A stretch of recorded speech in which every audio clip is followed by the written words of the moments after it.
जहां पर अहल्या श्री राम के पैर छूती है।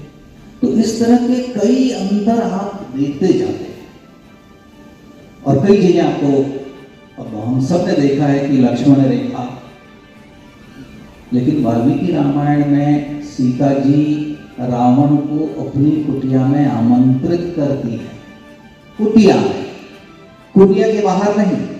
तो जिसने वो अध्ययन नहीं किया है उसको तो लगेगा ये इतिहास का उल्लंघन है।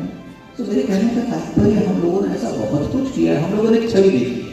अब मैं इसी बारे में आपसे प्रश्न करता हूं कि जैसे राम घर से निकले, पहले दिन से तो जटा नहीं है उनकी, लेकिन हम सबने वही देखा है। तो जटा कहां उन्होंने बांधी है? जब गंगा पार करने के पहले वो गुह से कहते हैं कि मेरे लिए बरगद के जड़ों का जूस, जड़ों का दूध ले आओ, और तब उन्होंने अपनी जटा बांधी है। क्यों ये दूध मंगवाया? जिसको हम एंटी बैक्टीरियल कहते हैं, उसमें वो एंटी बैक्टीरियल क्वालिटी है, इसलिए कि जो तपस्वी होता है वो इसके बाद स्नान करेगा लेकिन बालों में कंघी नहीं करेगा। बालों में कंघी नहीं करेगा तो उससे बाल उलझ कर जो जटाएं बनती हैं वो उस प्रकार बनती है। तो इतना विशद वर्णन किया है। और जब वो अयोध्या लौट आते हैं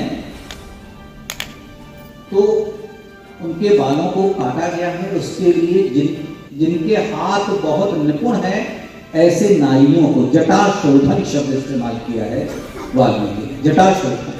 अब मुझे एक बात बताइए, जटाएं बड़ी हैं तो दाढ़ी नहीं बड़ी है? श्मश्रु शब्द का प्रयोग किया है वाल्मीकि ने, लेकिन हमने नहीं देखा है ना, इसलिए हम नहीं दिखाते। क्योंकि हमने, हमारे अनुभव का वो हिस्सा नहीं है। कोई नया फिल्मकार कल को श्री राम और लक्ष्मण को दाढ़ियों के साथ दिखाएगा तो हम उसका विरोध करेंगे। लेकिन आप गूगल करिए, सर्च करिए, आपको ऐसे बहुत सारे चित्रकारों के चित्र मिल जाएंगे जिन्होंने श्री राम को दाढ़ी के साथ दिखाया है, अलग अलग चर्म वस्त्रों में। मुझे बड़ा हैरानी हुई कि जब मनोज मुंतशिर और फिल्म आई तो कुछ लोगों ने कहा ये चमड़े के वस्त्र कैसे पहनेंगे।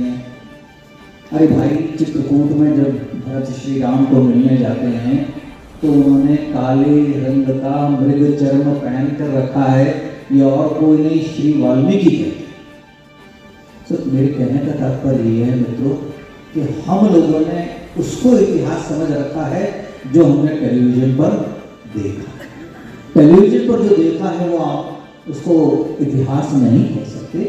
उसके अतिरिक्त इतिहास एक नहीं होता, इतिहास के कई दृष्टिकोण होते हैं। सर, आपकी बात बिल्कुल सही है, पर मैं थोड़ा और उलझ गया। आप उलझाइए और कठिन सवाल यहाँ से आएंगे, मैं उम्मीद करता हूँ, इसलिए कि आप जागृत लोग हैं। अगर हमने अब बात न की इस विषय को लेकर, कई बार मुझे लगता है कि ये हिंदू समाज नहीं हो सकता।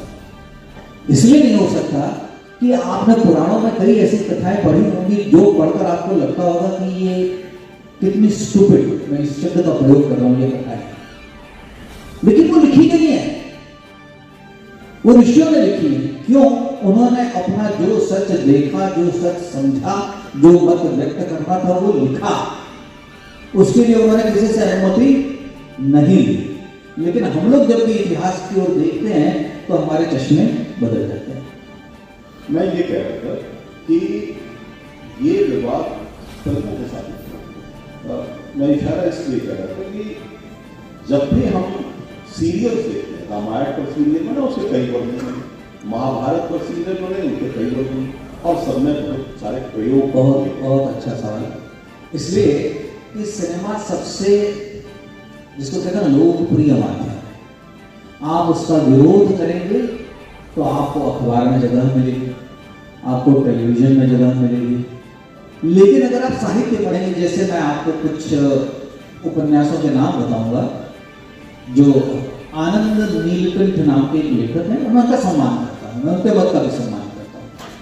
आनंद नीलकंठ नाम के बहुत ही प्रतिष्ठित लेखक ने जितने भी उपन्यास पौराणिक कथाओं को और खास तौर पर राम कथा को जो लिखे हैं, उसमें श्री राम के विरोध में, कृष्ण के जो उन्होंने भागवत या कृष्ण चरित्र को लिखा है उसके विरोध में लिखा था। वानर, वानर यानी मानव जाति